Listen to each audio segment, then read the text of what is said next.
Okay, so let's start. Uh, which language should I prefer, English or Hindi?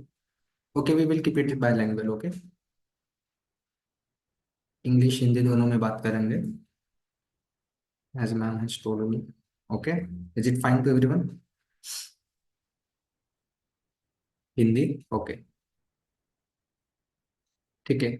एक बात confirm कीजिए मुझे कि जो बच्चा भी ज्वाइन है वो मतलब स्टूडेंट्स है, वही बताएंगे अब मुझे कि आप सेकंड ईयर, थर्ड ईयर और लास्ट ईयर सभी बच्चे हैं, right?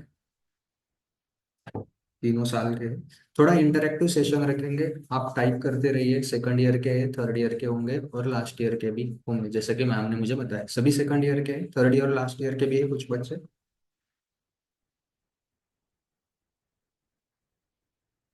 First year, third year, okay, सभी बच्चे हैं। तो देखिए आज का सेशन कैसा रहेगा। एस वाई और थर्ड ईयर के बच्चे हैं, okay, third year last year के कौन है। मैं एक बार ये बता देता हूँ कि आज के सेशन का मतलब हमारा जो फॉर्मेट है वो कैसे होगा। जो भी आप एनोटेट कर रहे हैं अपने मोबाइल की जो स्क्रीन है, उससे वो बंद कर दीजिए क्योंकि वो फिर यहाँ पर विजिबल होगा। आप सिर्फ टाइप करते रहिए और अपना रिस्पॉन्स देते रहिए। अब हम कैसा सेशन रखेंगे, पहले मैं आपको एक पूरी जानकारी दे दूंगा। आज का हमारा जो टॉपिक है वो टॉपिक है कि गाइडेंस, किस रिलेटेड गाइडेंस होगा। गाइडेंस जो होगा वो हमारा होगा कि जो भी गवर्नमेंट एग्जाम्स है सिविल इंजीनियरिंग के, उसके रिलेटेड पूरे की पूरी जानकारी मैं आपको देने वाला हूँ। तो सेशन का फॉर्मेट इस प्रकार होगा कुछ। पहले तो मैं क्या करूँगा, सबसे पहले आपको जो भी एग्जाम्स है उन एग्जाम्स के बारे में बताऊंगा कि आप सिविल इंजीनियरिंग करने के बाद कहाँ कहाँ पर जॉब कर सकते हो गवर्नमेंट सेक्टर में। उसके बाद मैं बताऊंगा कि उस एग्जाम की तैयारी कैसे करनी है, उसके सोर्सेस क्या होनी चाहिए, किस प्रकार आप अपने कॉलेज का जो टाइम है, मतलब आप अभी सेकंड ईयर और थर्ड ईयर में है, ये ना हो कि आप पास आउट हो जाओ और उसके बाद स्टार्ट करो कि सर प्रिपरेशन कैसे स्टार्ट करें, कहाँ से करें। अपने जो लास्ट ईयर के बाद बहुत सारे बच्चे स्टार्ट करते हैं कि एक बार पास आउट हो जाएंगे तब अपना प्रिपरेशन स्टार्ट करेंगे, ये चीज़ हमें रोकनी है। इसीलिए आप अपने कॉलेज का जो ड्यूरेशन है या आपके कॉलेज से जो बचे कुछ जो कुछ ईयर्स है, सेकंड ईयर थर्ड ईयर, मतलब आपके पास 2-3 साल है, वो कैसे आपको इफेक्टिवली यूज करने हैं अपने प्रिपरेशन के दौरान, ये बात मैं बताऊंगा। पहले आपको सभी चीज़ें सुननी है। सभी चीज़ें सुन लेने के बाद अगर आपके कोई डाउट्स है तो हम लास्ट में वो सभी डाउट्स भी ले लेंगे, ठीक है। Is it clear to everyone? ऐसा हमारा पूरा सेशन का फॉर्मेट होगा। आपको मैं सभी एग्जाम्स के बारे में बताने वाला हूँ। और अगर आप फर्स्ट ईयर और सेकंड ईयर में हो, थर्ड ईयर के बच्चों के लिए भी यही एप्लीकेबल होगा, लेकिन अगर आप फर्स्ट ईयर और सेकंड ईयर में हो तो आपके पास बहुत ज़्यादा टाइम है। आप अपना प्रिपरेशन अगर अभी से स्टार्ट करते हो तो लास्ट ईयर तक जाने तक आप क्या करोगे, डेफिनेटली अपना प्रिपरेशन इस लेवल तक ले जाओगे कि आपके सभी एग्जाम्स क्रैक हो जाएंगे। अब मैं सभी एग्जाम्स बोल रहा हूँ, थोड़ी देर में आपको पता चल जाएगा कि प्रिपरेशन जो होता है, प्रिपरेशन एक बार होता है। एग्जाम के लिए प्रिपरेशन नहीं होता, प्रिपरेशन जो होता है वो सिविल इंजीनियरिंग का होता है। और उसके बाद क्या होता है, हम एग्जाम की तरफ चले जाते हैं। कैसे, मैं बताता हूँ। So let's start. सो आज का जो हमारा टॉपिक है, आई होप स्क्रीन सभी को विजिबल होगी। हम स्टार्ट करते हैं। जो टॉपिक है वो टॉपिक है career in civil engineering in government sector. Primarily हमने फोकस किया है गवर्नमेंट सेक्टर के ऊपर। सो जैसा कि इंट्रो में मैम ने बता ही दिया कि गेट में मेरी रैंक 39 थी, पीडब्ल्यूडी एग्जाम में 29 थी, ये सभी की चीज़ों के बारे में हम बता। सबसे पहले, जब आप सिविल इंजीनियरिंग की डिग्री कंप्लीट कर लेते हो तब आप गवर्नमेंट में कौन कौन से ऐसे सेक्टर से जहां पर जॉब कर सकते हो। ओके, तो गवर्नमेंट एग्जाम्स बेसिकली कौन से होते हैं। सबसे पहले होता है ईएससी, इंजीनियरिंग सर्विसेज एग्जामिनेशन। ये जो एग्जाम है ये यूपीएससी कंडक्ट करता है। मैं स्टार्ट करूंगा सेंट्रल लेवल से। ये होता है सेंट्रल का exam, engineering services examination conducted by UPSC, union public service commission. जैसे आप सभी को पता होगा सीएससी नाम आपने सुना होगा, यूपीएससी जो कंडक्ट करती है सीएससी। इससे आपको जो पोस्ट मिलती है, जो सभी बच्चों को जानते होंगे, वो होती है आईएएस की पोस्ट। आप जब इंजीनियरिंग सर्विसेज एग्जामिनेशन लिखते हो, ये भी कौन कंडक्ट करता है, यूपीएससी कंडक्ट करता है। ईएससी जब आप लिखते हो तो आपको जो पोस्ट मिलती है उस पोस्ट का नाम होता है आईईएस, यानी इंडियन इंजीनियरिंग सर्विसेज। ये है एक एग्जाम, इसके बारे में डिटेल आगे बात करेंगे। दूसरी एग्जाम जो सेंट्रल लेवल की है वो है SSC JE staff selection commission, ये एग्जाम कंडक्ट करता है। जूनियर इंजीनियर की पोस्ट यहाँ से मिलती है। अगर मैं आपको इसमें थोड़ा सा मतलब कंपैरिजन दे दूं, जैसे महाराष्ट्र के PWD department, public works department, ये महाराष्ट्र गवर्नमेंट का, यहाँ पर भी आप जूनियर इंजीनियर के तौर पर काम कर सकते हो। उसी तरह से सेंट्रल गवर्नमेंट जो है, सेंट्रल गवर्नमेंट का भी पीडब्ल्यूडी डिपार्टमेंट होता है, जिसे हम कहते हैं सीपीडब्ल्यूडी, सेंट्रल पीडब्ल्यूडी डिपार्टमेंट। यहाँ पर भी मतलब यहाँ से पोस्टिंग बहुत सारी जगह होती है। सेंट्रल का डब्ल्यूआरडी डिपार्टमेंट होता है, मिलिट्री इंजीनियरिंग सर्विसेज होती है, ये सभी चीज़ों के बारे में मैं आगे बात करूंगा। अभी हम सिर्फ देख रहे हैं कि एग्जाम्स कौन कौन से होते हैं। तो एसएससी चाहिए staff selection commission junior engineer. उसके बाद प्राइमरीली जो बच्चे फोकस करते हैं महाराष्ट्र के बच्चे, वो होती है एमपीएससी। अब यह है महाराष्ट्र पब्लिक सर्विस कमीशन। इसी तरह हर एक स्टेट की अपनी एग्जाम होती है। मतलब आप दूसरे स्टेट से हो तो वहाँ पर पीएससी होगी, वहाँ के जो पीडब्ल्यूडी डिपार्टमेंट है या वहाँ का जो डब्ल्यूआरडी डिपार्टमेंट है, यहाँ वहाँ पर हर एक स्टेट अपनी खुद की एग्जाम लेता है इंजीनियर्स को रिक्रूट करने के लिए। ये होती है एमपीएससी, जैसे कि महाराष्ट्र में कंडक्ट की जाती है एमपीएससी। गेट, गेट आप सभी को पता होगी। लास्ट ईयर में जब हम होते हैं, अभी थर्ड ईयर वालों को भी अलाउड किया गया है, मतलब आप अगर थर्ड ईयर में हो तो आप थर्ड ईयर में भी गेट लिख सकते हो, लास्ट ईयर में भी गेट लिख सकते हो। GATE graduate aptitude test in engineering. GATE के दो फायदे हैं। कौन से दो फायदे हैं? या तो आपको अगर पोस्ट ग्रेजुएशन करना है, पोस्ट ग्रेजुएशन यानी एमटेक करना है किसी भी फील्ड में, तो आप गेट लिखकर आईआईटीज, एनआईटीज या फिर government colleges of Maharashtra government या फिर प्राइवेट कॉलेजेस, आपको अगर एमटेक करना है तो आपको गेट का, आपका गेट का स्कोर होना ही चाहिए। फिर उसके बारे में हम डिटेल में बात करेंगे कि गेट एग्जाम्स के थ्रू आप कहाँ कहाँ।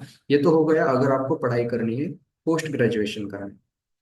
पीएचडी करनी है तो भी आपको गेट लगेगी।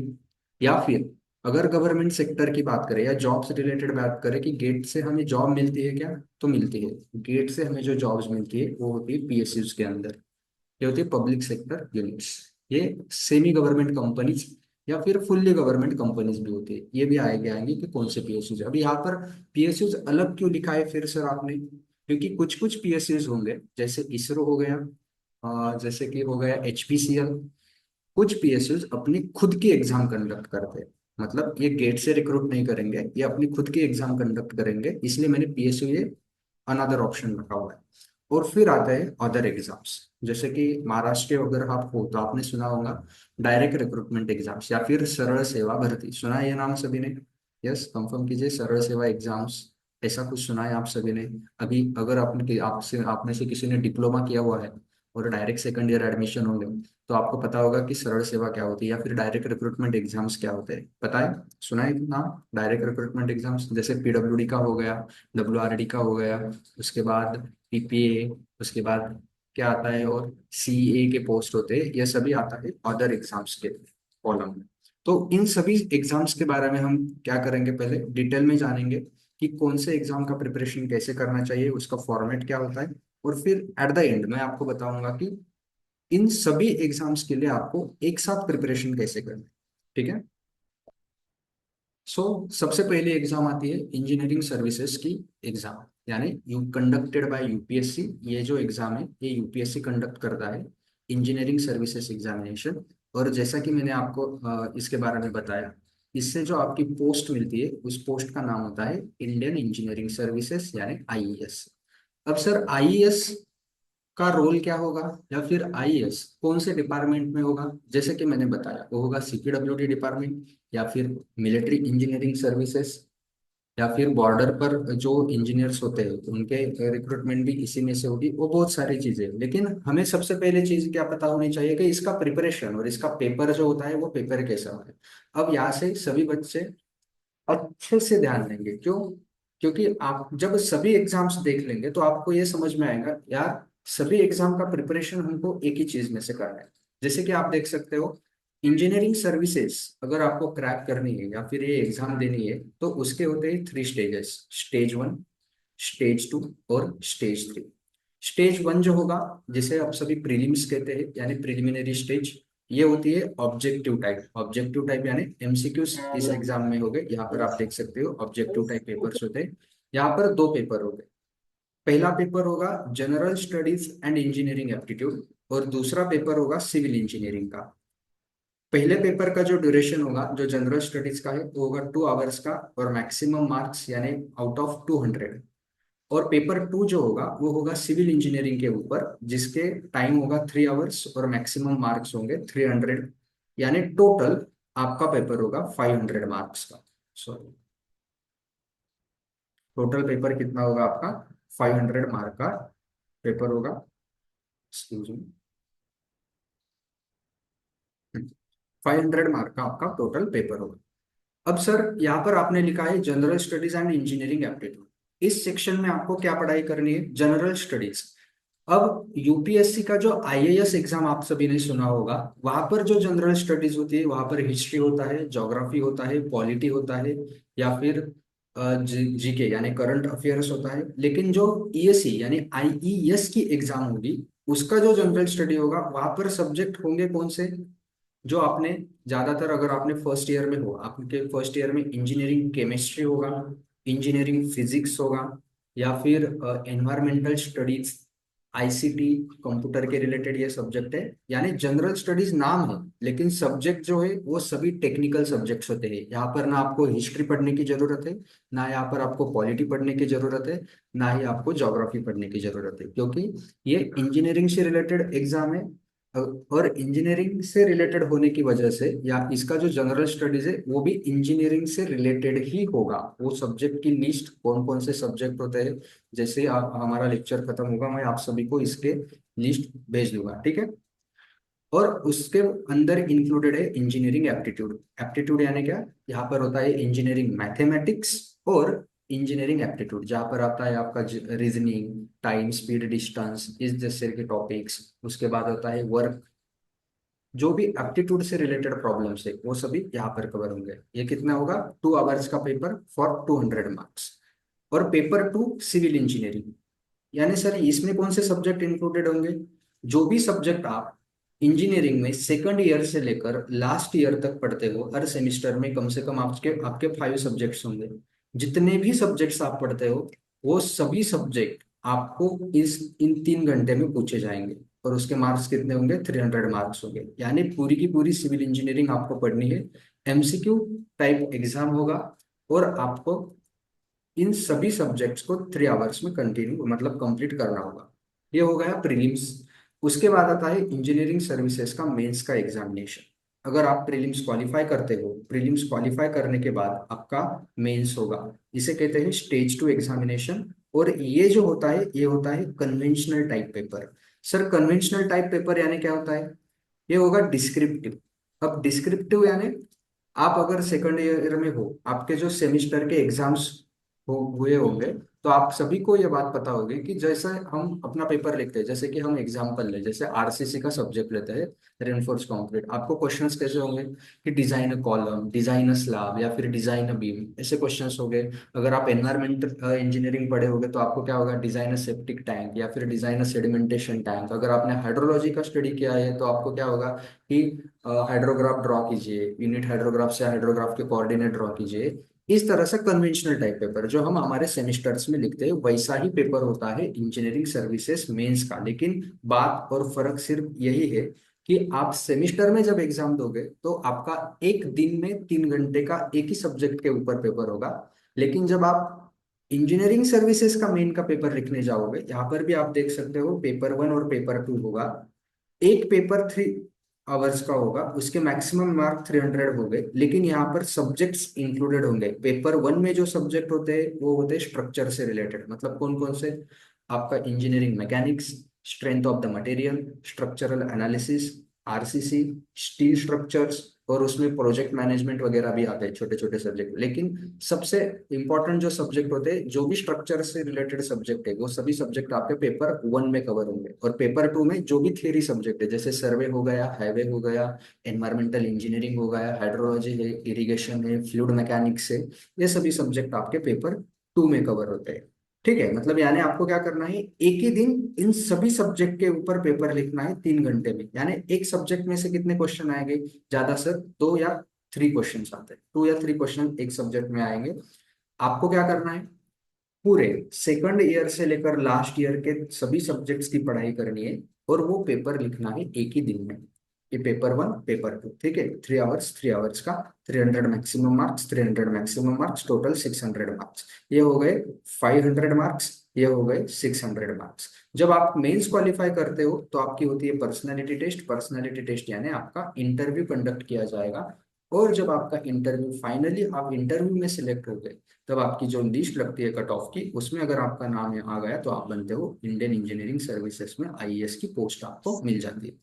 मतलब क्या है, आपको इससे क्या समझ में आ रहा है, इस जो ग्राफ है, इस ग्राफ से या फिर इस टेबल से क्या समझ में आ रहा है कि हमें सेकंड ईयर से लास्ट ईयर तक के जो सब्जेक्ट्स हम पढ़ रहे हैं हम सभी, वो सभी सब्जेक्ट्स इस तरह से पढ़ने हैं, ना कि वो सिर्फ हमारे सेमिस्टर में काम आए, बल्कि अगर फॉर एग्जांपल हम लेते हैं, चलो हम अब क्वेश्चन पूछता हूँ मैं आपसे। सेकंड ईयर में बच्चे होंगे तो आपका अभी कौन कौन से सब्जेक्ट है आप जो पढ़ रहे हैं इस सेमिस्टर में, बताइए।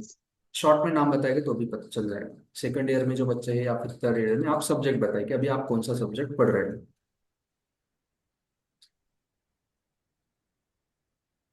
मॉस, मैकेनिक्स ऑफ सॉलिड, यानी सॉम हो गया। ये मॉस है जो, इसे ही मैकेनिक्स ऑफ सॉलिड को सॉम कहते हैं, एफएम फ्लूइड मैकेनिक्स, ठीक है। जैसे हम एग्जांपल लेते हैं फ्लूइड मैकेनिक्स, अभी आप पढ़ रहे हो, अब मेरी बात ध्यान से सुनिए।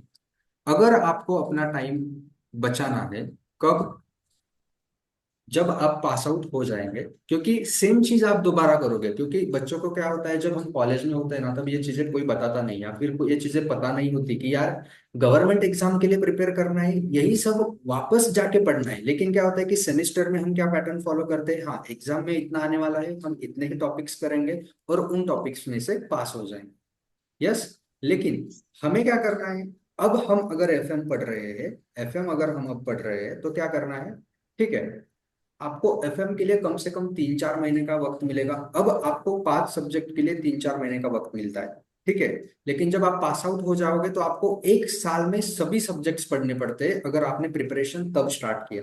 आप 3-4 महीने में ऐसे इस तरह से पढ़ाई करेंगे कि अगर आपने एफएम लिया है, ओके, मुझे एफएम के एमसीक्यूज भी आने चाहिए, मुझे एफएम के एमसीक्यूज आने चाहिए, मुझे एफएम के कन्वेंशनल सब्जेक्ट्स भी सॉल्व करते आना चाहिए, मतलब कन्वेंशनल जो क्वेश्चंस होते हैं।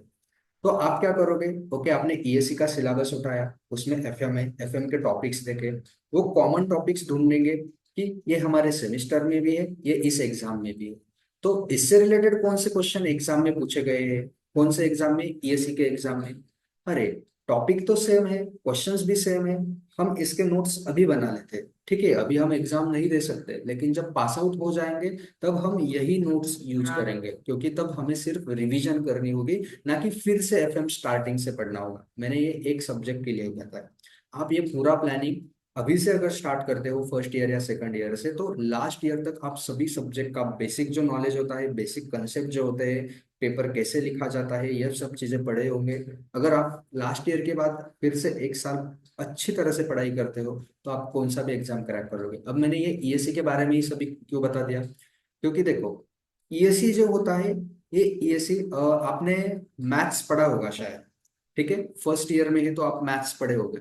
आपने वो पढ़ा है, कौन सा टॉपिक होता है जिसमें ये होता है सेट, सबसेट, यूनिवर्सल सेट, कौन सा टॉपिक है वो मैथमेटिक्स का, पढ़ा है ना सभी ने, ट्वेल्थ में या डिप्लोमा में भी होगा शायद। यूनिवर्सल सेट होता है, उसके अंदर सबसेट होते हैं।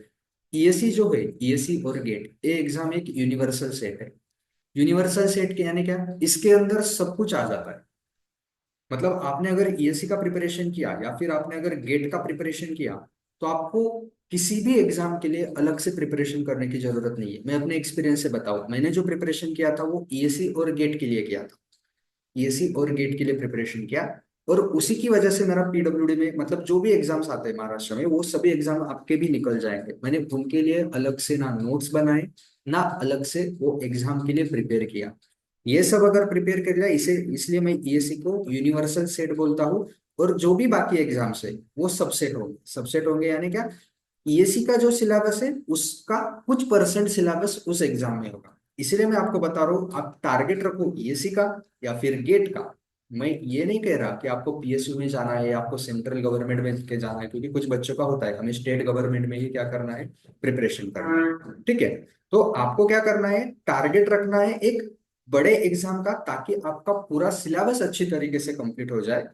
और जब आपका सिलेबस अच्छी तरीके से कंप्लीट हो जाएगा, तब आप देखोगे ओके पीडब्ल्यूडी के लिए क्या पढ़ना पड़ता है, अरे यार पीडब्ल्यूडी के लिए भी सॉन्ग पढ़ना पड़ता है, ये तो मैंने पढ़ लिया है। हाँ लेकिन उसके क्वेश्चंस कैसे है, उसके पीवाई क्यू सॉल्व कर लूंगा, वो एग्जाम देने जाऊंगा, इसलिए मैंने ईएससी के टॉपिक के ऊपर इतना ज्यादा दे दिया। ठीक है, यहाँ तक क्लियर है सभी को? यहाँ तक सभी को क्लियर है? कंफर्म कीजिए एक बार ये। यहाँ तक क्लियर है, समझ में आ रहा है यहाँ तक सभी को? Okay, very good. अब नेक्स्ट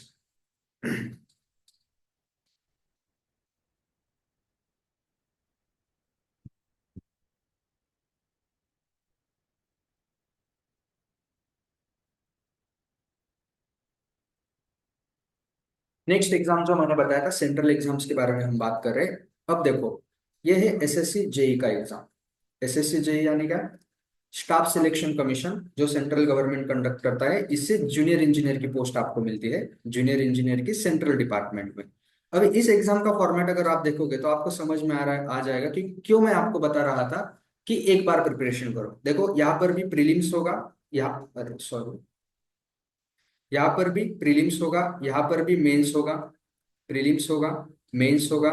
यहाँ पर इंटरव्यू नहीं होता है, यहाँ पर डायरेक्टली आपका डॉक्यूमेंट वेरिफिकेशन और मेडिकल वेरिफिकेशन होगा। लेकिन जो प्रीलिम्स होता है, और जो भी एक बात और मैं क्लियर कर देता हूँ, जो भी जूनियर इंजीनियर एग्जाम लेवल के एग्जाम होते हैं उनका इंटरव्यू नहीं होता उनमें, उनमें सिर्फ आपके रिटर्न टेस्ट होंगे। यहाँ पर जो प्रीलिम्स है, मोड ऑफ पेपर, ये भी ऑब्जेक्टिव टाइप होगा, कंप्यूटर बेस्ड होगा। यहाँ पर अगर आप देखोगे 50 क्वेश्चंस वो हो गए general intelligence and reasoning, 50 questions होंगे जनरल अवेयरनेस, और 100 क्वेश्चन होंगे सिविल एंड स्ट्रक्चरल इंजीनियरिंग। ये जो 100 क्वेश्चन है इसका एक्सप्लेनेशन ऑलरेडी मैंने ईएससी के एग्जाम में दे दिया कि आपको सेकंड ईयर से लास्ट ईयर तक जो भी सब्जेक्ट्स है वो सभी सब्जेक्ट्स के क्वेश्चन इसमें पूछे जाएंगे सिविल इंजीनियरिंग से रिलेटेड। इसीलिए आपको क्या करना है कि सेकंड ईयर से लास्ट ईयर तक सिविल इंजीनियरिंग बहुत अच्छे तरीके से पढ़नी है, सभी सब्जेक्ट की लिस्ट अच्छे तरीके से पढ़नी है। मैं आपको दिखाऊंगा वो list. General intelligence and reasoning की अगर हम बात करें, फिर से आ गया, यहाँ पर होगी आपकी एप्टीट्यूड, इंजीनियरिंग एप्टीट्यूड। एप्टीट्यूड आप सभी को शायद पता होगी, कभी ना कभी आपने इस तरह के पेपर दिए होंगे। एप्टीट्यूड यानी क्या? जो स्कॉलरशिप के एग्जाम दिए सभी ने 8th स्टैंडर्ड में, 4th स्टैंडर्ड में, वो जो होते थे वो थोड़े लेस लेवल के होते हैं, यहाँ पर थोड़े हायर लेवल, ज्यादा डिफिकल्ट नहीं होते। वेन डायग्राम वगैरह, ये उसके बाद रीजनिंग होता है। वेन डाय आपने देखा होगा ना, अगर किसी लैंग्वेज में फ्लावर को टेबल कहते हैं, टेबल को स्काई कहते हैं, तो इसको क्या कहेंगे, इस तरह के क्वेश्चंस आते हैं general intelligence and sorry reasoning में। यहाँ पर भी 50 क्वेश्चन 50 मार्क्स टोटल। पेपर जो होता है पेपर वन, ये एक ही बार में होगा। एक ही बार मतलब क्या? आपके टोटल 200 क्वेश्चन हो गए, 2 आवर पर शिफ्ट आपको मिले, पर शिफ्ट नहीं, 2 आवर्स का पेपर होता है। आपको क्या करना है, ये पूरा पेपर 200 मार्क्स आ गए, 100 सिविल इंजीनियरिंग के ऊपर, रीजनिंग के ऊपर आपके हो गए 50 मार्क्स, और जनरल अवेयरनेस। यहाँ पर एक चीज आपको ध्यान रखनी है, जनरल अवेयरनेस में एसएससी जेई में जो सब्जेक्ट आते हैं वो होंगे हिस्ट्री, ज्योग्राफी, पॉलिटी और करंट अफेयर्स। यहाँ पर एनवायरमेंटल स्टडीज भी होगा। एनवायरमेंटल स्टडीज यानी क्या? बायोस्फीयर, बायोस्फीयर के बारे में होगा। उसके बाद आपने वो एनर्जी पिरामिड्स वगैरह देखे होंगे, ऐसे 12th में शायद किया होगा ये सब चीजें। ठीक है, ये जनरल अवेयरनेस। यहाँ पर क्या डिफरेंशिएट हुआ, ईएससी का प्रीलिम्स जो था वहां पर प्रीलिम्स में जनरल अवेयरनेस था, लेकिन वहां पर जो सब्जेक्ट थे वो टेक्निकल सब्जेक्ट थे। कैसे? फिजिक्स हो गया, केमिस्ट्री हो गया, उसके बाद आपका आईसीटी हो गया, उसके बाद उसमें क्या होता है, एस्टिमेशन कॉस्टिंग होता है, वैल्यूएशन होता है, ये सब चीजें जनरल अवेयरनेस में वहां पर इंजीनियरिंग से रिलेटेड होती है। एसएससी जेई के एग्जाम में जो जनरल अवेयरनेस होता है वहां पर हिस्ट्री, ज्योग्राफी, पॉलिटी आपको पढ़ना पड़ता है। और ये कहाँ पर काम आएगा, जब आप स्टेट का एग्जाम लिखने जाओगे, ये भी मैं बताऊंगा थोड़ी देर में कि ये हिस्ट्री, ज्योग्राफी और जो है ये चीजें आपकी वेस्ट नहीं जाने वाली। लेकिन हमारे प्लान के ऊपर हमें स्टिक रहना है। क्या प्लान सर? हमें हमारे second year, third year, last year में सिविल इंजीनियरिंग अच्छी तरीके से पढ़नी है। जब हम लास्ट ईयर में जाएंगे, जब हम एग्जाम लिखने वाले हैं, उससे 4 या 3 महीने पहले हम हिस्ट्री, ज्योग्राफी और पॉलिटी का पढ़ना स्टार्ट करोगे। क्योंकि अगर आप ये चीजें अभी पढ़ना स्टार्ट करोगे तो लास्ट ईयर तक भूल भी जाओगे, वापस वहीं से स्टार्ट करना पड़ेगा। अभी हम सिविल इंजीनियरिंग की डिग्री ले रहे हैं, कॉलेज में है, तो हमें सिविल इंजीनियरिंग के ऊपर ही फोकस करना है। जब एग्जाम आएगा, आपके एग्जाम के 4 मंथ बाकी है, तब क्या होगा, आपके टेक्निकल सब्जेक्ट तो कंप्लीट हो चुके होंगे, आपको इन सब्जेक्ट की सिर्फ रिवीजन करनी है। हिस्ट्री, ज्योग्राफी वगैरह जैसे जो सब्जेक्ट है वो हम उस टाइम पर पढ़ेंगे। क्योंकि देखो, वेटेज आपका कहाँ पर है, अगर आप मेंस की बात करो, अगर आप प्रीलिम्स क्वालिफाई हो जाओ और मेंस में आ जाओ, तो मेंस में क्या होगा, फिर से ऑब्जेक्टिव टाइप। अब ईएससी का जो मेंस था वो कन्वेंशनल टाइप था, एसएससी जेई का जो मेंस है वो कैसा है, ऑब्जेक्टिव टाइप यानी एमसीक्यूज। ये इस साल चेंज हुआ है। इससे पहले क्या होता था, एसएससी जेई का मेंस भी डिस्क्रिप्टिव यानी कन्वेंशनल टाइप ही होता था। पिछले साल से ये चेंज हो गया, अब ये भी क्या होता है, एमसीक्यू ओरिएंटेड होता है। ये चीज आपकी आसान हो गई। लेकिन यहाँ पर आपको कौन सी मदद मिलेगी, जो आपने ईएससी का प्रीलिम्स किया था, ईएससी प्रीलिम्स में क्या थे, एमसीक्यूज थे। एसएससी जेई प्रीलिम्स में क्या थे, एमसीक्यूज थे। यहाँ पर क्या आ रहा है, फिर से एमसीक्यूज आ रहा है। किस सब्जेक्ट के ऊपर आ रहा है सर, फिर से सिविल एंड स्ट्रक्चरल इंजीनियरिंग के ऊपर आ रहा है। अलग कुछ भी नहीं पढ़ना है, वही सब्जेक्ट है, सिर्फ एग्जाम का नाम अलग अलग है। मतलब आप अभी देख पा रहे हो तो कितनी सारी अपॉर्चुनिटीज है अगर हम हमारी सिविल इंजीनियरिंग परफेक्ट कर लेते हैं तो। यहाँ पर आपके क्वेश्चंस होंगे 100, पर क्वेश्चन मार्क होंगे 3, टोटल मार्क्स होंगे 300। 2 आवर्स का टाइम होता है। और अगर आप स्पेशली डिसेबल्ड हो या फिर आपको अगर स्क्राइब यानी अगर आप मतलब डिसेबल्ड, जो भी पर्सन विद डिसेबिलिटी होते हैं उन्हें 2 आवर्स और 40 मिनट्स दिए जाते हैं। नॉर्मल है तो 2 आवर्स मिलेंगे। उसके बाद डॉक्यूमेंट वेरिफिकेशन और मेडिकल एग्जामिनेशन, यानी क्या, पढ़ना एक ही है, एग्जाम अलग है। उसके बाद आगे आते हैं एमपीएससी के ऊपर। एमपीएससी यानी ये स्टेट लेवल का एग्जाम, ये हर स्टेट में होता है। उस स्टेट का हम महाराष्ट्र की बात करेंगे। यहाँ पर होता है प्रिलिमिनरी एग्जामिनेशन। सर पेपर 1 जो होता है 200 मार्क्स का होगा, 2 आवर्स का होगा। स्टैंडर्ड डिग्री, डिग्री यानी क्या, डिग्री लेवल के क्वेश्चंस हो गए, मराठी और इंग्लिश दोनों लैंग्वेजेस में हो गए। पेपर 2 जो होगा ये होगा 200 मार्क्स का, ये भी होगा 2 आवर्स का। अब ये टॉपिक नंबर 167 ये जो लिखा है ये सिलेबस में लिखा है, इसके ऊपर आपको फोकस नहीं करना है, मैं आपको बताता हूँ। अब देखो ये जो पहला पेपर 1 है, इस पेपर 1 में कौन से सब्जेक्ट होंगे सर, वापस history, geography, polity, environmental studies, GK यानी जनरल नॉलेज यानी करंट अफेयर्स। यानी सर जो एसएससी जेई के प्रीलिम्स के लिए पढ़ना था वही एमपीएससी के प्रीलिम्स के लिए पढ़ना है। यस, वही पढ़ना है, अलग नहीं है। ठीक है, ये कब पढ़ना है, डिग्री जब आपकी खत्म होते आएगी, जब आपके टेक्निकल सब्जेक्ट्स कंप्लीट हो जाएंगे तब। सर ये पेपर 2 जो लिखा है यहाँ पर लिखा है क्वालिफाइंग, क्वालिफाइंग यानी क्या, पेपर 2 में आपको ये नहीं है कि बहुत ज्यादा स्कोर करना है। 200 मार्क्स है तो हमें 150 लाने हैं, या फिर हमें मतलब 170 मार्क्स लाने हैं। नहीं, पेपर 2 जो होता है वो सिर्फ क्वालिफाइंग पेपर होता है। क्वालिफाइंग यानी क्या, इसमें आपको सिर्फ 33% मार्क्स लाने हैं, यानी 200 में से सिर्फ 66 मार्क्स लाने हैं। आप 66 के ऊपर आ गए, बस आप क्वालिफाइड हो गए। ये क्या, आप किसके ऊपर आएगा, इसके सब्जेक्ट क्या हो गए, एप्टीट्यूड, एप्टीट्यूड एंड रीजनिंग। जो आपने सीसैट सुना होगा जो यूपीएससी में होता है वही होता है ये, एप्टीट्यूड एंड रीजनिंग। मतलब सर ईएससी के लिए जो पढ़ा था, एसएससी जेई के लिए पढ़ा था, वही एमपीएससी के लिए है। जी हाँ, वही एमपीएससी के प्रीलिम्स के लिए है। मेंस में क्या होगा, ये होगी डिस्क्रिप्टिव टाइप। यहाँ पर लिखा है पारंपरिक यानी वर्णनात्मक। ये मराठी में है क्योंकि एमपीएससी है इसलिए उन्होंने सिलेबस में भी मराठी में मेंशन किया है, मैं हिंदी में आपको बता देता हूँ। पारंपरिक और वर्णनात्मक यानी क्या, जो एग्जाम आपको डिस्क्रिप्टिव, जैसे आप अभी कॉलेज में एग्जाम लिख रहे हो ना सेमिस्टर के लिए, अभी आपका एंड सेम भी आने वाला होगा, तो एंड सेम में जो क्वेश्चंस लिखोगे वही क्वेश्चन। अगर आपको टाइम मिले तो एक बार, इस साल क्या हुआ है, एमपीएससी का पेपर हुआ है जनवरी में, वो क्वेश्चन पेपर देखो एक बार। आप अगर वो क्वेश्चन पेपर देखोगे, और आप सभी ने अभी मॉस बताया था मैकेनिक्स ऑफ सॉलिड, सॉलिड या सॉम में से जो क्वेश्चन आए हैं उस पेपर में, और अपने कॉलेज के सेमिस्टर के क्वेश्चंस अगर आप देखोगे तो सिमिलर आपको लगेंगे। इससे आपको क्या पता चलता है, अभी जो पढ़ रहे हैं वही हमें काम आने वाला है, वही है फिर से। पेपर 1 में क्या होगा, जैसे ईएससी के पेपर 1 में क्या था, करना पहिलं काम कर पेपर 2 में क्या था, एनवायरमेंटल हाईवे जो थियरी सब्जेक्ट थे वो सब्जेक्ट थे। यहाँ पर भी 200 मार्क, 200 मार्क, टोटल 400 मार्क्स होंगे। इंग्लिश में होगा पूरा पेपर, 3 3 आवर्स का टाइम होगा, वही पढ़ना है, ज्यादा कुछ अलग नहीं करना है। ठीक है सर, एमपीएससी हो गया। उसके बाद आता है गेट। और ये जो एग्जाम है, इस एग्जाम को मैं कहता हूँ, ये एग्जाम अगर आपने क्रैक कर लिया या फिर इस एग्जाम के बारे में आपने पढ़ लिया, तो ऐसा कोई भी एग्जाम नहीं होगा जो आप नहीं दे सकोगे। क्यों, अभी मैं आपको एक ग्राफ बताता हूँ। यूपीएससी, ये हो गया ईएससी, और ये हो गया गेट। Ustad, उसका क्वेश्चन ये एग्जाम म्यूट योरसेल्फ। आप कितनी देर तक पढ़ाई कर सकते हो, आप कितना कवरेज कर सकते हो, आप कितनी चीजें याद कर सकते हो, आपकी कैपेसिटी कितनी है पढ़ाई करने की, ये चेक करता है। एमपीएससी का भी वैसा ही है। गेट आपका क्या चेक चेक करता है पता है? आपका कंसेप्चुअल नॉलेज, आप कंसेप्चुअली कितने स्ट्रांग हो। यानी अगर आपने एएससी के लिए, आप अभी एग्जाम कैसे देते हो कॉलेज में, सभी ऐसे ही देते हो ना। अगर मॉस का पेपर है तो पहले क्या करोगे, यूनिवर्सिटी में पिछले साल कौन से क्वेश्चन आ गए थे वो देखोगे।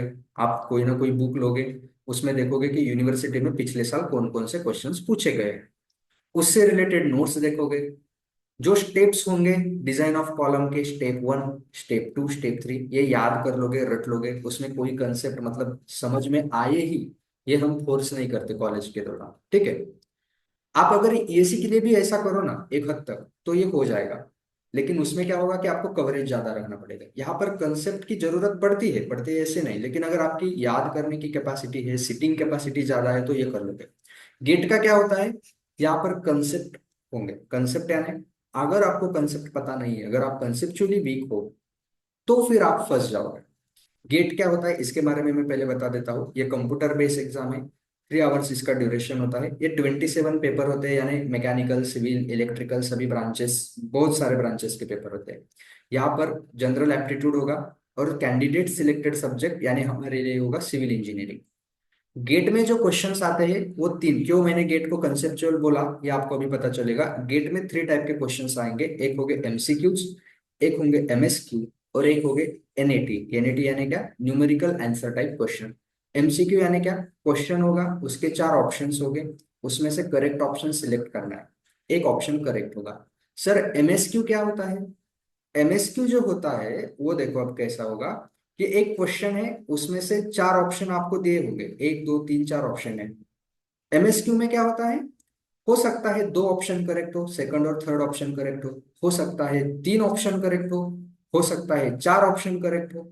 मतलब यहाँ पर ऐसा नहीं है कि एक ही ऑप्शन करेक्ट, जितने ऑप्शन करेक्ट है उतने करेक्ट ऑप्शन आपको सिलेक्ट करने पड़ेंगे।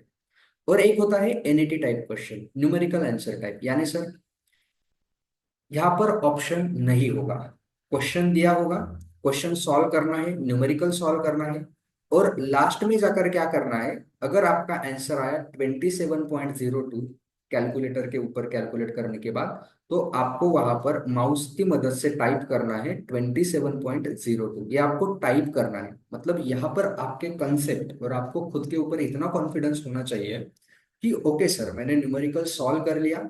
सॉल्व कर लेने के बाद क्या है कि ये न्यूमेरिकल मैंने करेक्ट सॉल्व किया, कोई मिस्टेक नहीं की, और यही आंसर करेक्ट है। क्योंकि एमसीक्यू में क्या होता है, अगर आपका 27.02 आया और ऑप्शन में अगर नहीं है तो हमें पता चल जाता है मेरा ये गलत हो गया। लेकिन एनईटी टाइप क्वेश्चन में वहां पर ऑप्शन नहीं होगे, तो आपको चेक करने के लिए वहां पर कुछ नहीं होगा। इसके लिए क्या जरूरत पड़ती है, practice, practice and practice. This is the only solution. ये क्वेश्चन में क्या होगा, रिकॉल, कंप्रेशन, एप्लीकेशन, एनालिसिस, ये सब आपके स्किल्स चेक किए जाते हैं। टोटल 65 क्वेश्चंस हो गए 100 मार्क्स के लिए। 10 क्वेश्चंस हो गए जनरल एप्टीट्यूड, वही एप्टीट्यूड जो बाकी सभी एग्जाम्स के लिए थी। 55 सब्जेक्ट के ऊपर, यानी आपकी सिविल इंजीनियरिंग के ऊपर, वापस से वही सिविल इंजीनियरिंग पढ़नी है। कुछ क्वेश्चन 1 मार्क के होंगे, कुछ क्वेश्चन 2 मार्क्स के होंगे। ठीक है, ये होगा गेट के बारे में। सर गेट के बेनिफिट्स क्या है, अब आप मैं बताता हूँ कि गेट को क्यों मैं यूनिवर्सल सेट और बोल रहा था। सबसे पहले पोस्ट ग्रेजुएशन करना है आईआईटी, एनआईटी, आईआईएससी बेंगलोर, इस इन जैसे इंस्टीट्यूट्स में, तो आपको क्या मिलता है वहां पर, अगर आपने गेट क्वालिफाई कर लिया।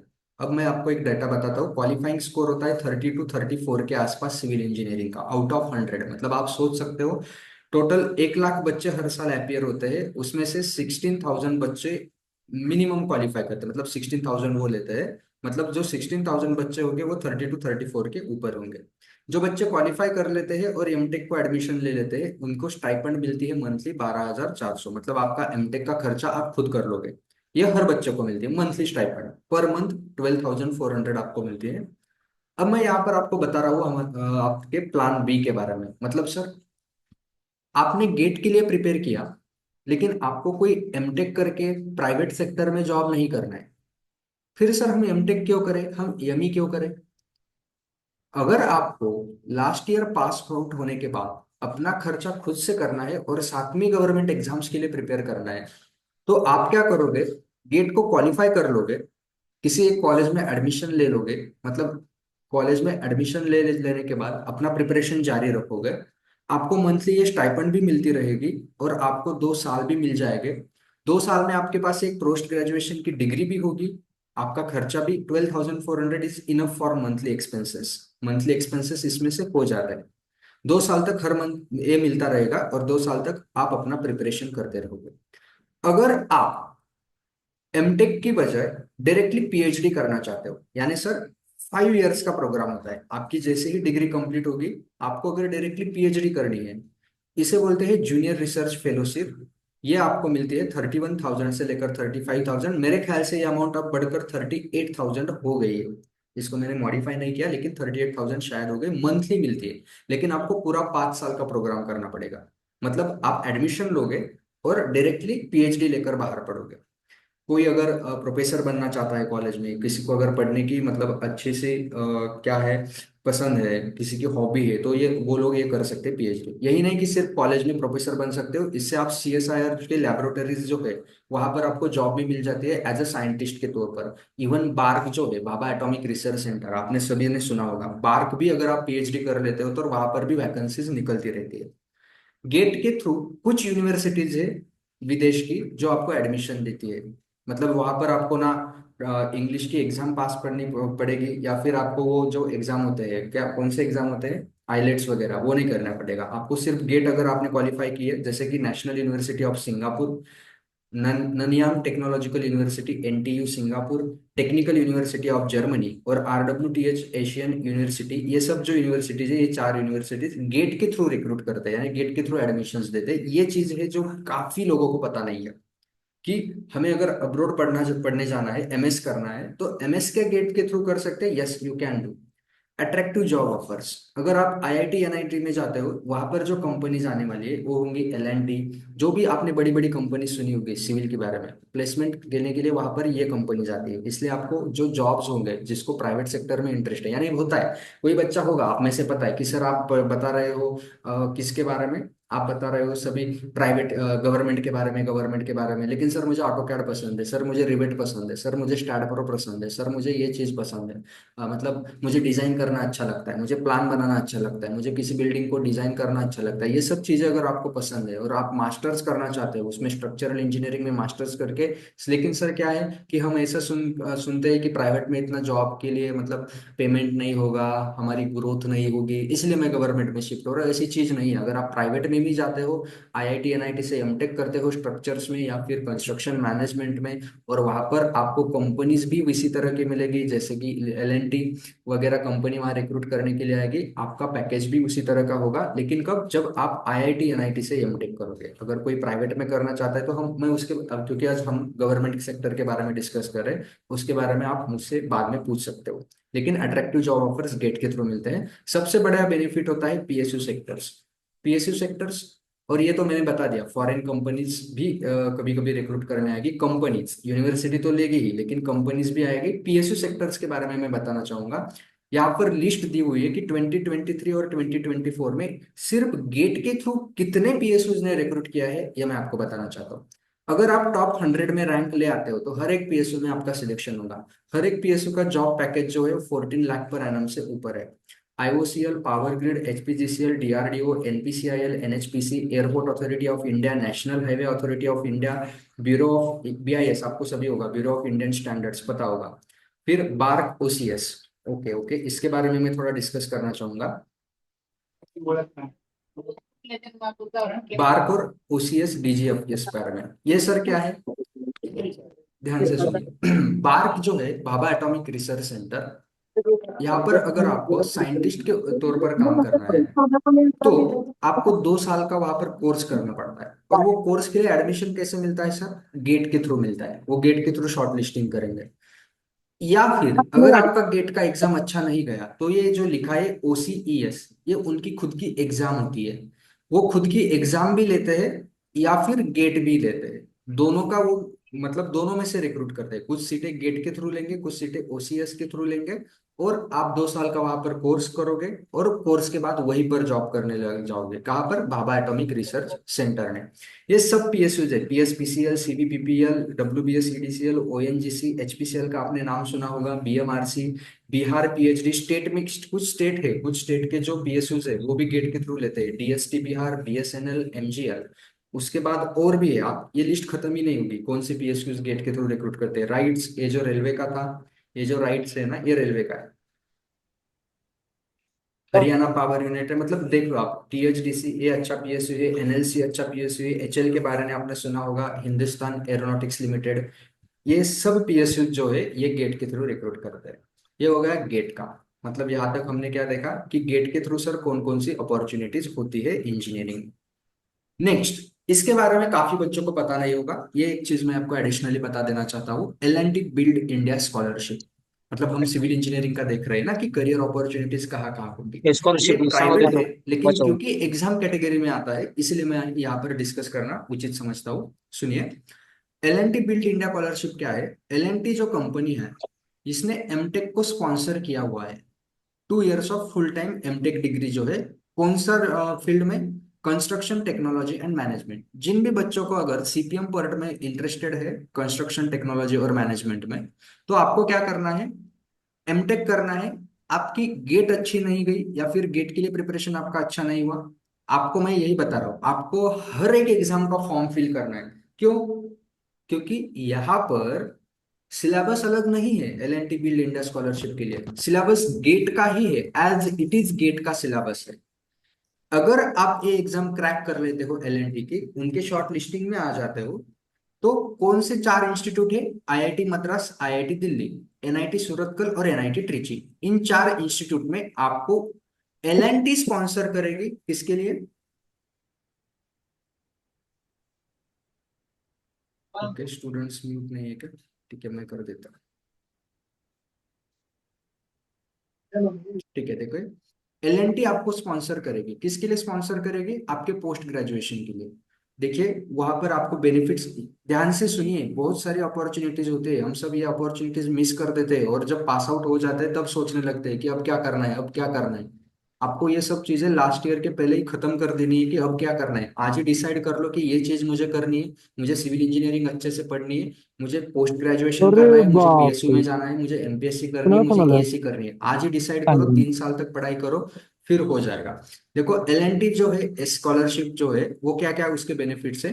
Course fee borne entirely by L N T. कुठं बस कुठं आलो जो चायनीजला? भी उस खरं चालू आहे इंस्टीट्यूट की फीस होगी, पैसे नाही बस मिनिमम मतलब 34,000 बस 35,000 तक होती है, आईआईटी एनआईटी की फी कम होती है, बस लेकिन वो एल एन टी फील करेगा। इकडे जाऊ इकडे स्टाइपेंड भी मिलेगी आपको पैसा नाही ड्यूरिंग द प्रोग्राम। मैं यहाँ पर एक अबे डिफरेंशिएट करना चाहता हूँ, अगर आप गेट के थ्रू एडमिशन लेते एक्सक्यूज हो, मी सर, गेट के सागर थ्रू सर। एमटेक के लिए एडमिशन लेते हो, तो वहां पर आपको स्टाइपेंड तो मिलेगी, लेकिन फीस खुद को पे करनी पड़ेगी। ये जो फीस है 34,000 वाली, ये स्टूडेंट फीस प्लीज खुद को पे म्यूट योर करनी सागर सेल्फ। पड़ेगी। सर। लेकिन अगर आप एल एन टी की जो एग्जाम है वो क्रैक कर लेते हो, तो वो जो फी है वो एल एन टी फील करेगा, और साथ ही साथ आपको स्टाइपेंड भी मिलेगा। सागर सर। सर, प्रोजेक्ट करते हैं ना हम, आपको पता है पोस्ट ग्रेजुएशन में हमें प्रोजेक्ट करना पड़ता है। प्रोजेक्ट आप स्पॉन्सर्ड प्रोजेक्ट करोगे एल एन टी के प्रोजेक्ट्स के ऊपर, एल एन टी की साइट्स के ऊपर, वो भी टेंशन आपका खत्म हो जाएगा कि प्रोजेक्ट क्या करे, थीसिस कहाँ से बनाए, वो भी कहाँ पर करोगे? आप एल एन टी के साइट्स के ऊपर करोगे।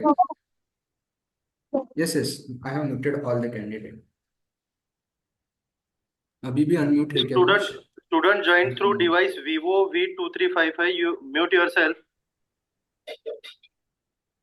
ओके, ठीक है, अभी ते म्हणे पैसे आज क्लियर है अभी? Sir the vivo yes, vivo माझं V23 पैसे device। आवाज क्लियर है अभी? सागर सर, Vivo V2355 ला म्यूट करा तुम्ही. कंफर्म कीजिए, आवाज क्लियर आ रही है अभी सभी को?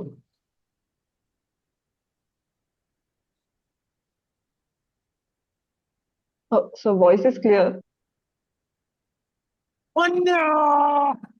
आवाज आ रही है क्या सभी को मेरी? Yes, okay. सो मैं बता रहा था एल एन टी के बारे में।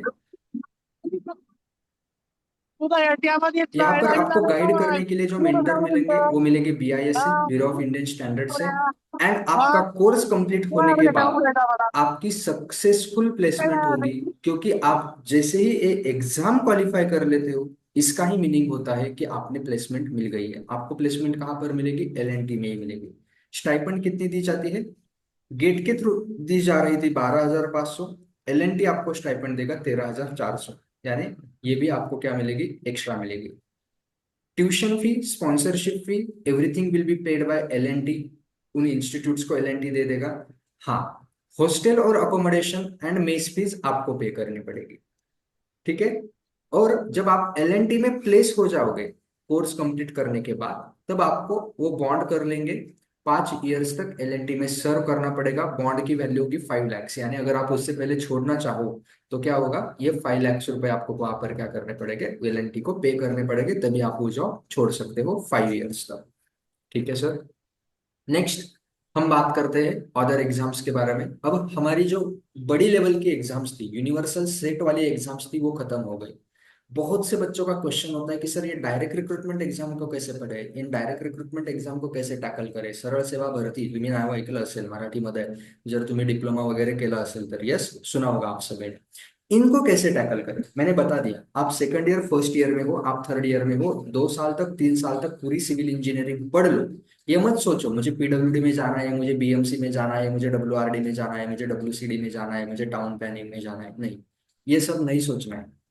पहले मुझे सिविल इंजीनियरिंग पढ़नी है, उसके बाद अगर पीडब्ल्यूडी का एग्जाम, उनकी एडवर्टाइजमेंट आती है, जैसे कि यहाँ पर देख रहे थे, ओके पीडब्ल्यूडी की ऐड आ गई, उनके पीवाईक्यूज देख लिए। ओके पीवाईक्यू सॉन्ग आने तो उन्हीं सब्जेक्ट में से है, मुझे आ रहे, बन जा रहे। हाँ, कुछ क्वेश्चंस नहीं बन रहे, उनको एनालिसिस करूंगा, इनको कैसे सॉल्व करूँ। कुछ एक्स्ट्रा सब्जेक्ट से 1-2 सब्जेक्ट एक्स्ट्रा होंगे, वो आपके कुछ टाइम तक हो जा उस टाइम पर हो जाएंगे।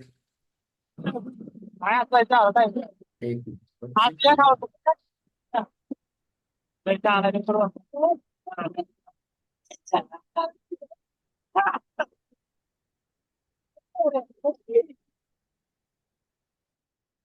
ठीक है, तो वो सब चीजें आपको नहीं सोचनी है, आपको सिर्फ सिविल इंजीनियरिंग पढ़नी है। और जब भी कोई एग्जाम आ जाएगा तो उस एग्जाम का पेपर के पीवाईक्यूज देखकर उस एग्जाम को लिखने जाना है। पीडब्ल्यूडी हो गया, जिला परिषद हो गया, नगर परिषद, बीएमसी, एसी, एसी और जेई दोनों पोस्ट होती है बृहन्मुंबई म्युनिसिपल कॉर्पोरेशन में। वाटर रिसोर्स डिपार्टमेंट है, वाटर कंजर्वेशन डिपार्टमेंट है, बीएमसी डबल हो गया। टाउन प्लानिंग डिपार्टमेंट है, टाउन प्लानिंग में भी 3 पोस्ट होगी। टीपीए की पोस्ट होगी, असिस्टेंट टाउन प्लानर की पोस्ट होगी, और टाउन प्लानर की पोस्ट होगी। इन 2 एग्जाम के लिए आपको अलग से पढ़ाई करनी पड़ेगी, क्योंकि ये जो सब्जेक्ट होंगे, टाउन प्लानर है तो ये आर्किटेक्ट के सब्जेक्ट होंगे। बाकी इन सभी के लिए जो सिलेबस होगा, आपको पढ़ना पड़ेगा जनरल अवेयरनेस, यानी हिस्ट्री, ज्योग्राफी, पॉलिटी, और मेन सब्जेक्ट्स होगा हमारा सिविल इंजीनियरिंग का, उसके सभी सब्जेक्ट्स इन एग्जाम में पूछे जाएंगे। तो ओवरऑल क्या करना है आपको, second year, third year, last year में आपको प्रिपरेशन करना है सिविल इंजीनियरिंग का। क्यों सर? क्योंकि इन्हीं में से सब्जेक्ट, कुछ सब्जेक्ट, मतलब बीएमसी का एग्जाम आ गया, उसमें कुछ सब्जेक्ट नहीं होंगे, कुछ सब्जेक्ट होंगे, एक आधा 2 सब्जेक्ट एक्स्ट्रा होगा, वो आपको अलग से प्रिपेयर करना है। ये सब चीजें मैं क्यों बता रहा हूँ आपको, अभी मैं एक एक्सेल शीट दिखाता हूँ, उससे आपको एक आइडिया आ जाएगी, और आपको एक प्रिपरेशन प्लान के बारे में भी पता चलेगा कि हमें किस लेवल का प्रिपरेशन करना है, ठीक है।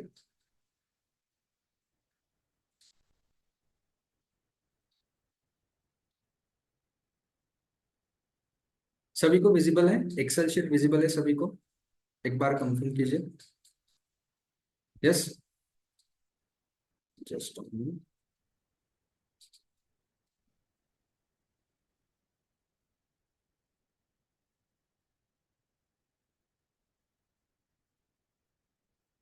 यस।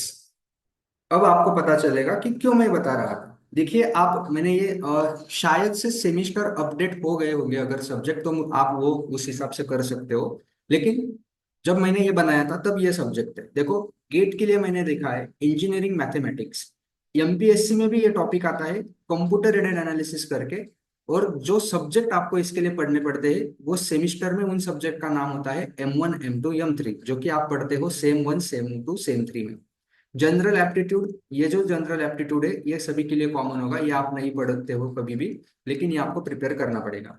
ओके, लेते हैं स्ट्रक्चरल इंजीनियरिंग। स्ट्रक्चरल इंजीनियरिंग में जो आपने सॉलिड मैकेनिक्स बताया, वो गेट में भी होगा, वो एमपीएससी में भी होगा। सेमिस्टर में इसका नाम जैसे आप सभी ने बताया मॉस होगा, मैकेनिक्स ऑफ स्ट्रक्चर। हम जब पढ़ते थे तो वो होता था थर्ड सेम में, सेम थर्ड में। अभी भी आप सेम थर्ड का थर्ड में ही पढ़ रहे हो क्या मैकेनिक्स ऑफ स्ट्रक्चर? एक बार कंफर्म कीजिए, क्या मॉस अभी आप थर्ड सेमिस्टर में ही पढ़ रहे हो मैकेनिक्स ऑफ स्ट्रक्चर? गेट में स्ट्रक्चरल एनालिसिस होगा, एमपीएससी में थियरी ऑफ स्ट्रक्चर होगा, सेमिस्टर में आप स्ट्रक्चरल एनालिसिस पढ़ते हो, ये सेमिस्टर फोर्थ में होगा। गेट में कंस्ट्रक्शन मटेरियल एंड मैनेजमेंट होगा, एमपीएससी में भी वो होगा। सेमिस्टर में उसका नाम प्रोजेक्ट मैनेजमेंट होगा, वो आप सेम फोर में पढ़ोगे।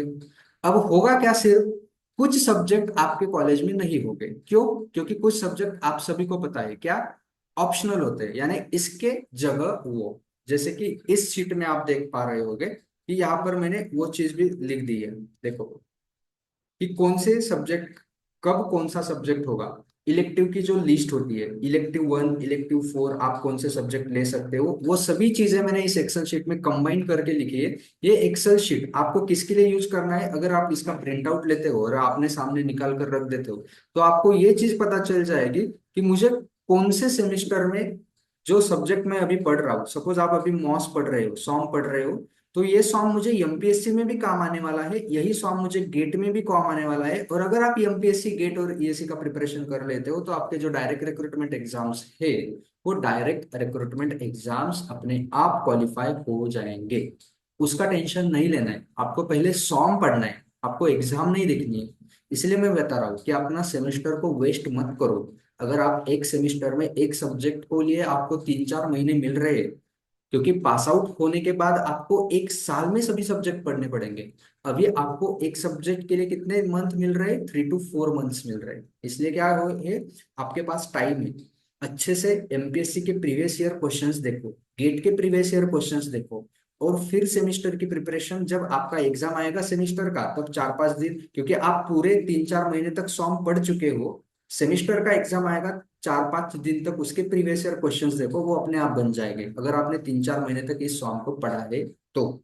इसलिए अपना टाइम वेस्ट अगर नहीं करना है, अभी से प्रिपरेशन अगर आपको स्टार्ट करना है, तो ये स्ट्रेटेजी और ये जो एक्सेल शीट है वो आपके काम आएगा। क्योंकि आपको सभी जो सब्जेक्ट है वो हर एक एग्जाम में मिलने वाले हैं, ठीक है। इन सभी एग्जाम्स के लिए अलग अलग प्रिपरेशन नहीं करना है, सभी एग्जाम का प्रिपरेशन एक होता है। अब हमारा जो एक्सप्लेनेशन था वो खत्म हो गया है, मतलब हम अपने सेशन को कंक्लूड करने वाले हैं। शॉर्ट में मैं समराइज कर देता हूँ, पूरे सेशन में हमने क्या देखा। हमने देखा कि गवर्नमेंट सेक्टर में कहाँ कहाँ पर अपॉर्चुनिटीज है और कौन कौन से एग्जाम हम दे सकते हैं। वो ओमकार को ने एनोटेट मत करिए आप, कौन कौन से एग्जाम हम दे सकते हैं ये चीजें हमने देखी। एग्जाम्स के बारे में मैंने आपको डिटेल में बताया, उसमें ईएससी था, एसएससी था, गेट था, एमपीएससी था, पीएसयूज थे, और ये जो डायरेक्ट रिक्रूटमेंट एग्जाम है ये थे। प्रिपरेशन प्लान के लिए मैंने आपको बताया, अगर आप सेकंड ईयर, थर्ड ईयर या फर्स्ट ईयर में हो, तो अभी से जो सब्जेक्ट की लिस्ट मैंने दी है, उन सब्जेक्ट्स के कंसेप्ट, उन सब्जेक्ट के न्यूमेरिकल्स, उन सब्जेक्ट को डिटेल में पढ़ना स्टार्ट करो। एग्जाम अपना डिसाइड करो, मुझे एमपीएससी देनी है, मुझे ईएससी देनी, ये मत करो कि मुझे गेट भी देनी है, मुझे ईएससी में भी जाना है, मुझे एमपीएससी भी देनी है, मुझे पीडब्ल्यूडी में भी जाना है, मुझे एमटेक भी करना है। नहीं, आज पहले ये फिक्स करो कि क्या मेरे लिए सही है। प्लेस वाइज, जॉब मतलब आपके लोकेशन वाइज, आपके पेमेंट वाइज, अपना देखो कि मुझे ओके, मैं बाहर के सिटीज में या महाराष्ट्र से छोड़ के बाहर जा सकता हूँ, महाराष्ट्र के बाहर जा सकता हूँ, तो मैं पीएसयूज लेता हूँ क्योंकि पीएसयूज की पोस्टिंग इंडिया में होगी, ईएससी के थ्रू पोस्टिंग इंडिया में होगी। नहीं, मैं महाराष्ट्र या फिर अपना घर छोड़कर नहीं जाना चाहता, तो फिर मैं एमपीएससी दूंगा, हमारे स्टेट के एग्जाम दूंगा। ठीक है, ये पहले डिसाइड करो।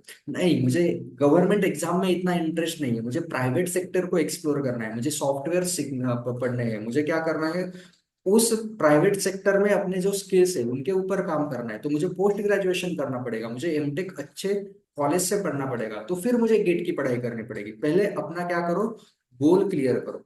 अगर आपका गोल क्लियर होगा तो आप सोच पाओगे कि मुझे करना क्या है। हाँ, अगर आपका गोल है प्राइवेट में जाना, तब आप सोच पाओगे कि मुझे गेट का प्रिपरेशन करना होगा। आपका गोल है कि मुझे गवर्नमेंट में जॉब चाहिए, तब आप डिसाइड कर पाओगे कि मुझे एमपीएससी। उसके बाद आप सोचने लगोगे कि एमपीएससी की प्रिपरेशन के लिए कौन से सोर्सेस रिक्वायर्ड है। ठीक है। ये सब चीजें आप उसके बाद स्टार्ट करोगे। पहले क्या करना है, अपना गोल डिसाइड करना है, उसके बाद सोचना है कि उस गोल तक पहुंचने का रास्ता कौन सा है, उसके सोर्सेज ढूंढने हैं। अगर आपको किसी भी एग्जाम का प्रिपरेशन करना है और आपको किसी भी एग्जाम के लिए सोर्सेज की जरूरत है, तो आप मुझसे कांटेक्ट कर सकते हो। आप लिख ले सकते हो मेरा नंबर व्हाट्सएप पे। एक मिनट, ये मेरा नंबर है, आप यहाँ पर इसके ऊपर कॉल कर सकते हो या फिर इसके ऊपर मैसेज भी कर सकते हो। यूट्यूब, यही जो मैंने गाइडेंस बताया, हर एक एग्जाम के बारे में मैं यूट्यूब पर भी बताता रहता हूँ। कोई तो है जो किसी के ऊपर एनोटेट कर रहा है, सैमसंग S24 कौन है, ये रोक दो, इसे इरेज कर दो। किसने किया ये? एक मिनट कर दो।